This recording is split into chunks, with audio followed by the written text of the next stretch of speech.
முதல் படத்துலேருந்தே அப்படி தான் வந்துட்டுருக்கேன். என்ன முதல்ல பஞ்சு அருணாச்சலம் அறிமுகப்படுத்தினார். அதுக்கு முன்னாடி உங்களுக்கு தெரியாத நிகழ்ச்சியை வந்து நான் இங்கே சொல்கிறேன். என்னோட அண்ணன் பாஸ்கர் வந்து எனக்காக நடந்த தூரம் ரொம்ப ஜாஸ்தி. ஒவ்வொரு கம்பெனியாக ஏறி சும்மா ஒரு ஸ்டார் ப்ரொடக்ஷன் ஏதோ ஒன்று போர்டு போட்டிருந்தாங்கன்னா அங்கே போய் என் தம்பி நல்லா மியூசிக் பண்ணுவான், நாங்கள் எல்லாம் மியூசிக் பண்ணுவோன்னு சான்ஸ் கேட்பார். அவங்க படமே எடுக்க மாட்டாங்க, சும்மா போர்டு போட்டிருப்பாங்க, அந்த நேரத்தில் அப்படி போயிடுவாங்க. அந்த மாதிரி அலைஞ்சிட்டு இருந்த நேரத்தில் சில அப்போது பாப்புலராக இருந்த டைரக்டர்களை வச்சுட்டு ஒரு நான் கம்போஸ் பண்ண சாங்ஸ் எல்லாம் அவங்களுக்கு பாடி காட்டியெல்லாம் நாங்கள் நிகழ்ச்சி பண்ணியிருக்கோம். குறிப்பாக ஒரு திரைப்படத்தோட ஆடியோ ரிலீஸ்ன்னு சொல்கிற போது 6 மணிக்கு விழா வச்சாங்கன்னா 6 மணிக்கு மேலே தான் கூட்டம் வரும். ஆனால் 5 மணிக்கே வந்து தேட்டரில் இடமில்லைங்கிற அளவுக்கு மிகப்பெரிய விழாவாக இன்னைக்கு வந்திருக்குன்னு சொன்னால் அது உங்களுடைய ஒட்டுமொத்த சப்போர்ட் தான்.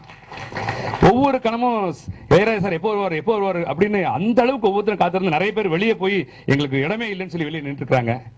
அதுக்கு காரணம் பார்த்தீங்கன்னா இன்றைக்கு நம்ம தயாரிப்பாளர் பிரபாகர் அவர்கள் வந்து மிகப்பெரிய அளவில் வரணும் அப்படின்னு சொல்லி இந்த படத்தை கொண்டு வந்து முன்னாடி கொண்டு வந்து வச்சிருக்காரு. இளையராஜா சாரோட மியூசிக் பத்தி சொல்றதுக்கு எனக்கு அருது கிடையாது, இருந்தாலும் ஒரு சில வார்த்தை சொல்லி ஆகணும். அவர் மிகப்பெரிய லெஜெண்ட். அவருடைய பாடலை கேட்க கேட்க மனசுக்குள்ள அப்படியே எப்படி அந்த அளவுக்கு ஒரு உணர்ச்சிகரமா இருக்கும். அப்படிப்பட்டவர் இன்றைக்கு சுஜாதா சுப்புங்கிற ஒரு இளைஞரை உருவாக்கி அந்த இளைஞருக்கு வந்து நான் பாடல் போடுறேன் அப்படின்னு சொல்லி பாடலை போட்டு சுஜாதா சுப்பு சார் இளையராஜா பத்தி பேசி பேசி பேசி கிட்ட உட்கார பயப்படுறாரு, கூட நிக்க மாட்டாரு. அந்த அளவுக்கு அவரை பத்தி பேச ஆரம்பிச்சா சரி ஐயோ நான் அவர்கிட்ட போக மாட்டேன், எல்லா நண்பர்களையும் கூட்டு போய் அவர்கிட்ட போட்டோ எடுக்க விட்டுருக்காரு. ஆனா இளையராஜா சார் கூட டைரக்டர் ஒரு போட்டோ எடுத்துக்கல. பத்திரிகையாளர் கேட்கறாங்க என்ன உங்க போட்டோ அவர் கூட இருக்க கொடுக்குன்னு, இல்லங்க நான் எடுத்துக்கவே இல்லைங்கிற அந்த அளவுக்கு ஒரு மிகப்பெரிய பக்தியை நம்ம இயக்குனர் சுஜாதா சுப்பு அவர்கள் இளையராஜா சார் மேல வச்சிருக்காரு சொன்னா அந்த அளவுக்கு நீங்க யோசிச்சு பார்க்கணும். வணக்கம். நான் என் வாழ்க்கையில் நினைச்சியும் பார்த்துருக்க முடியாது சார் பக்கத்தில் உட்காருவேன்னு. இது என்னுடைய பெரிய பாக்கியம்னு நான் நினைக்கிறேன். அண்ட் படம் நம்ம ஒரு மாதத்துக்கு முந்தி நான் படம் பார்த்தேன். மியூசிக் இதோடைய பெரிய ப்ளஸ்ஸாக இருக்கும்னு நான் நம்புகிறேன். அதுதான் நான் கணேஷ்னு சொன்னேன்.